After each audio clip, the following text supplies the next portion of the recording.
Hey there everyone, Shingu here, and I'm back with another video. So today I wanted to talk about something I haven't really talked about before, but I figured it would be interesting to sort of get my perspective out on it. That is why I decided to start a YouTube channel in the first place.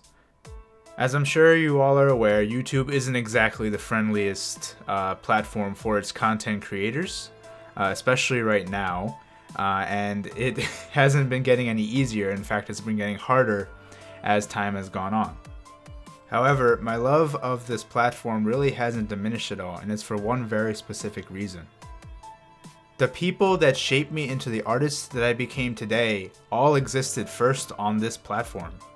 And by watching their journeys and their growth over time, they instilled in me this fascinating concept of turning the entire creative process into its own story while creating their own stories. Basically, by giving viewers a snapshot, video by video, of how their progress was coming along, these artists, these YouTubers, were able to turn their entire YouTube career into one episodic sort of TV show style experience, and it was something that people tuned into regularly. This was before any YouTube Red or any like actual TV shows started coming up on YouTube. So it was literally just a way to invest the audience into the outcome of what should be a product. But honestly, none of that really was the reason why it appealed to me so much.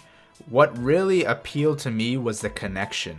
Having a connection with somebody who's doing this Herculean task. And yes, creating comics can be a Herculean task, especially if you're not at an appropriate skill level and you're trying desperately to skill up while trying to create your project. It's a very sometimes hopeless prospect, especially when you're down and out on your motivation and inspiration. But that connection that you were able to establish with somebody else over the internet, like you felt their pain as your pain, you felt their struggles as your struggles, you felt their victories as your victories. That entire narrative is romantic, and it's the romanticism of that idea that inspired me to create my own YouTube channel. I think by nature, the idea of telling stories is a very personal one. Long ago, stories used to be about passing on good morals and good practices to future generations. But when you think about it, what was the reason for doing so, right? I think it was because the people that came before cared about the people that would come after, and they in turn tried to prepare them for the hardships of this world. And when you fast forward that into today's modern age, I still feel that there is a personal impetus behind creating stories. It's turned away from all the time being focused on educating the future generations. It's more about, especially in these times, connecting with people. It's about being able to express yourself and having people accept that expression of yourself.